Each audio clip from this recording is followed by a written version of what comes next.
Hi, welcome to Eric's Movie Corner. I'm Eric, and I'm here to talk about movies. Let's do it.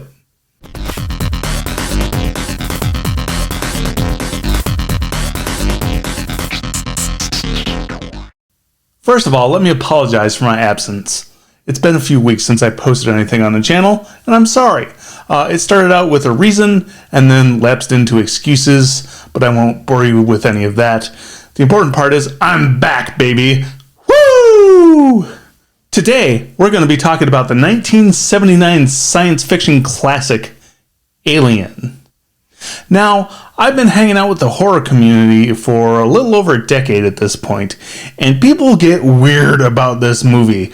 It's kind of like a more taste, less filling argument. People get really uptight about whether this is a science fiction movie or a horror movie.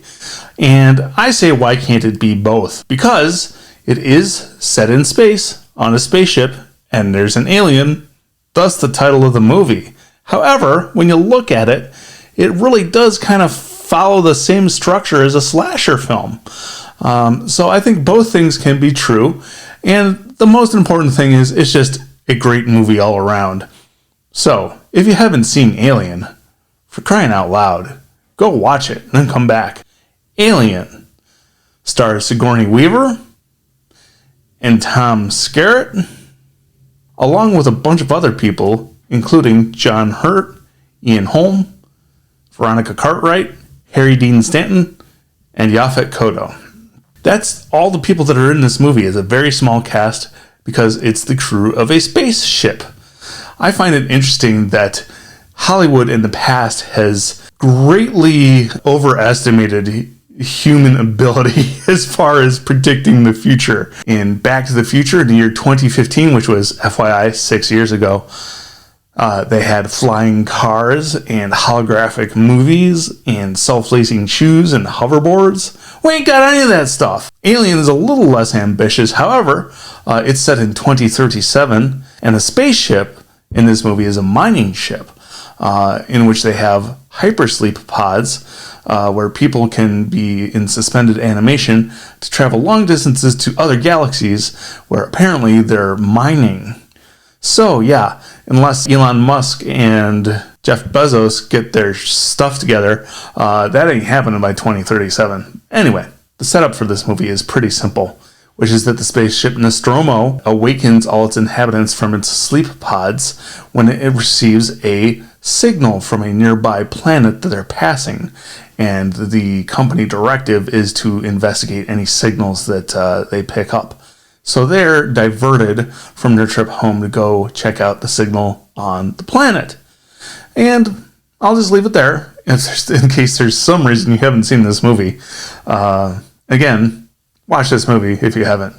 The titular alien, I said titular, was designed by H.R. Giger, and it is one of the most iconic alien designs in cinema history. Even if you don't know it's from this movie, you probably have an idea of what a xenomorph looks like, and it's been around for so long at this point. It is pretty well known, even if for some reason you haven't seen any of the Alien franchise. So, something to keep in mind while you're watching this movie is that this was done in 79, so there was no CGI. It's all practical effects, and some of them are pretty awesome, including just the spaceship Nostromo. The setting is really interesting because, unlike a lot of science fiction movies at the time, the spaceship isn't shiny and clean. It's kind of dank and dirty. And there's even one scene where there's water dripping down from the ceiling, and that raises a lot of questions with people, which are never answered. In fact, Ridley Scott said he just wanted it to look that way. He didn't really have a functional reason for there to be a room in his spaceship with dripping water. So there you go. So yeah, I think I'm going to go ahead and throw up the spoiler flag early on this one. Again, this is your third prompt. Go watch this movie. It's a classic. Go watch Alien 1979, Sigourney Weaver. This movie is also known just for having one of the first ass-kicking female characters in a movie. There have been many along the way. This is the earliest that I can personally remember. If you remember a ass-kicking female character earlier than Ripley in Alien, give me a comment below. Let me know what I'm missing. Because this is the earliest one I can remember. And I like kick-ass female characters, so if there's more that came before Ripley, let me know who they are and where I can find them. Alright, now we're going to put up the spoiler flag. I'm going to go into details about the movie, so go watch it and come back for the rest. Okay, so now we are in spoiler territory. Recently, I have heard a plot synopsis of this movie as the woman is right and nobody listens to her, so they all die. Which is not incorrect.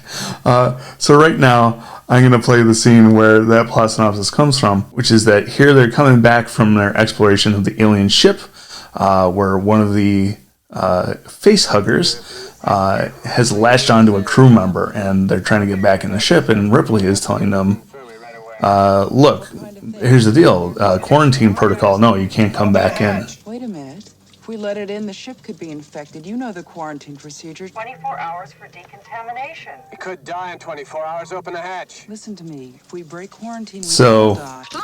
yeah, kind of pertinent to the pandemic, the COVID-19, and here, Ash, the science officer, just kind of decides to ignore her and let them in anyway. So yeah, she was right. They should have followed quarantine protocol, and this movie would have gone totally differently.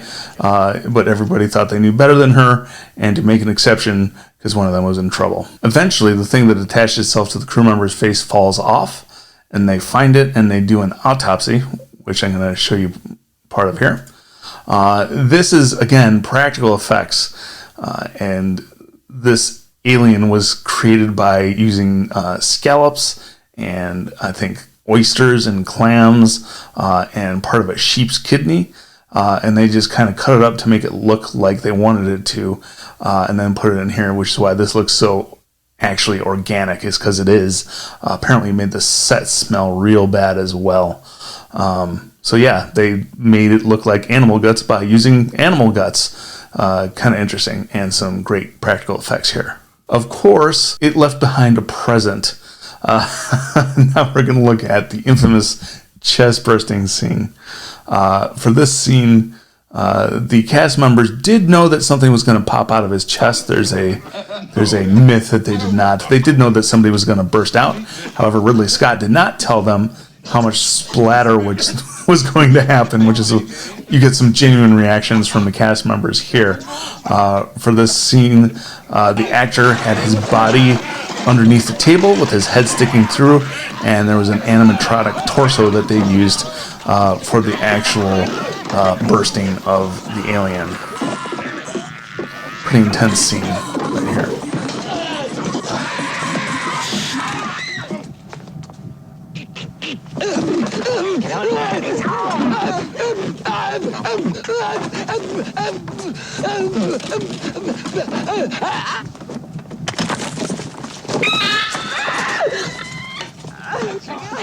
Oh, God!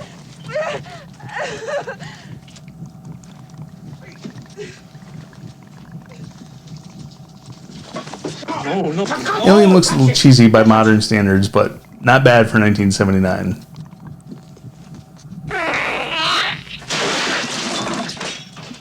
So now that the alien has escaped, they have to go looking for it.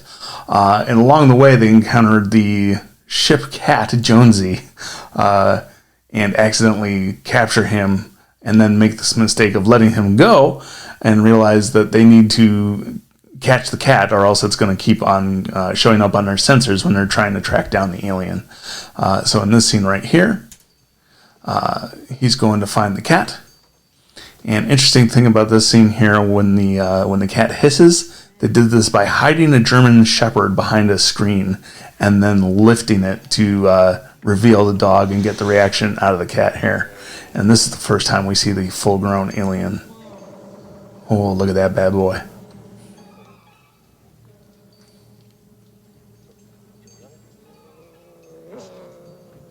Here, kitty, kitty, kitty.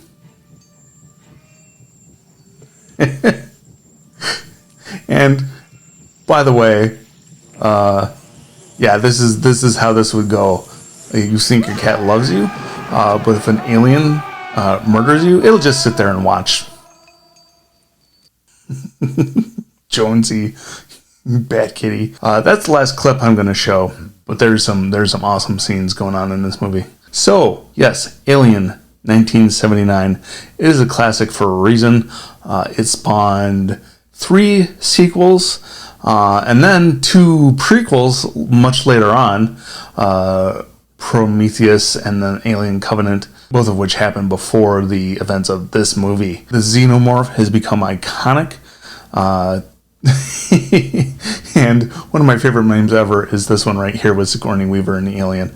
I think that's just funny. So yeah, this is a great movie. Set off a whole different subgenre of the science fiction with aliens and such. And I honestly don't think it's been really equaled by any other alien movie. The Thing, it's in the same ballpark as far as being a great movie, but it's a little different, and I think it's comparing apples to oranges.